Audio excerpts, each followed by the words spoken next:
Hello YouTube. Meow meow meow.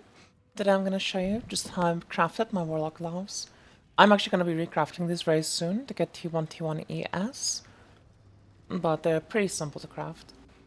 The first and most important step is you do need to get the tempo mod fractured on the Warlock gloves. You can either just buy this straight from trade, just go in fractured hits chilled damage and type in Warlock gloves. These generally are going to be a bit expensive, or you can try to fracture them yourself. A pro tip for fracturing the Warlock gloves is, you see how these gloves have come with two lines, right? They have the cold res and then increased damage of chilled enemies. If you actually look at the incursion mods that gloves can roll, you'll see that all of them have a res and then another attribute on them. You can use the harvest bench to res swap between these, and doing so will also reroll the range. So like, it doesn't matter if you have a 50 cold, like it can cold damage, you can just constantly use the harvest bench to make this 50% cold. Then, once you have your gloves, we're gonna fossil this up. We are gonna be only using two fossils. You want to use a hollow fossil, because this is how we get the Abyssal socket on the item, which is this. And you also want to use a dense fossil. The reason we use a dense fossil is if you only use a hollow fossil, the odds of the gloves rolling two suffixes is significantly higher than if there's a hollow and a dense fossil. Because after we click this, we want to only have two suffixes. If you hit a third suffix, like this, you need to annul and hope that you hit the correct suffix. Now, after we have done that, we need to essentially just do a 50-50 Vald. Unfortunately, there's no way to really guarantee this. You're just going to do suffixes going to be changed. You're going to do Vald Chaos Orb. If it gives you a prefix, you go again. If it gives you a suffix, then you go for the unveil, and you hope to hit brand attachment range. This is probably going to take you like 4 to 5 attempts. It's not the worst unveil ever. There we go, we got on 3. But it's also not like the best odds of unveiling ever either. Just give it a few goes. It's at least very cheap to do this step. And then once you have your suffixes done, what we're gonna do is we're gonna use a lesser ember on the item, because this is gonna make Exarch dominant. And if you have Exarch dominant when using Eldritch currency, so if the string Exarch is dominant, we are gonna be removing and annulling and exalting on the prefixes. And then we're just simply gonna be crafting, Chaos, Chaos. Block mana is the ideal block. Okay, I didn't get anything. Chaos.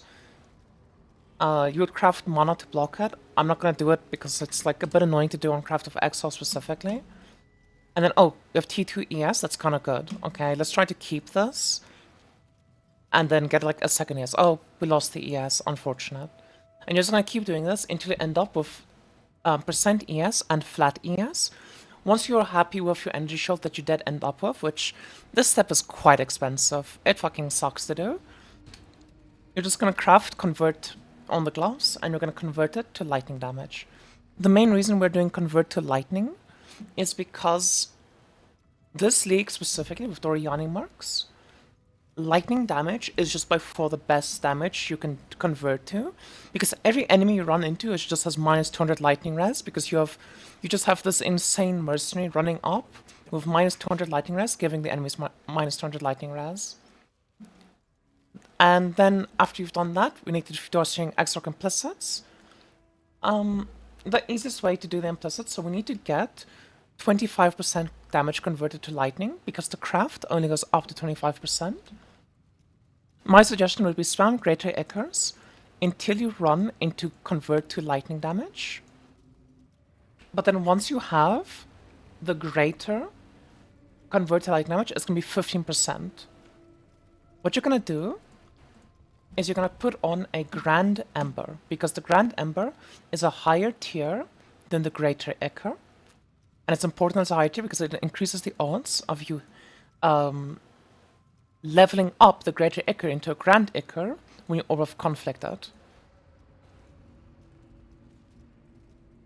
Let's see if we can just quickly add a convert. Oh, Let's just use convert to fire. Just imagine this is lightning, okay? The Orb of Conflict, we miss it. If you miss it, you're just gonna start over. Now you have exceptional here, tier 3, which is exceptional. We're clicking until we hit the convert. You can check the prices and the odds. It might actually be worth it to just go for Grand Ichor instead of just doing Greater Ichor, because people do farm like Ether a lot. So their Eldritch currency tends to be very cheap, whereas Orbs of Conflict only come from boss drops generally. So they tend to be expensive. Okay, just again, chaos damage. Let's just imagine that's lightning. Orb of Conflict, 20. And then now you see these are both tier 4. To increase the odds of this becoming tier 5, we're going to use an exceptional Ember. So now it's tier 3, which is exceptional, and this is grand. Orb of Conflict, 25%. We're done with our Ether Falls Implicit. Then we take the Greater Ember, and we're just going to spam this until we eventually hit Unnerve. And then once you hit the Unnerve, your gloves are done, and you have the same gloves as me. Cool. Thank you so much for watching YouTube. Pretty easy craft. I hope you all enjoyed. And I'll see you all again next time. Please like, comment, subscribe, and all that good stuff. Bye-bye.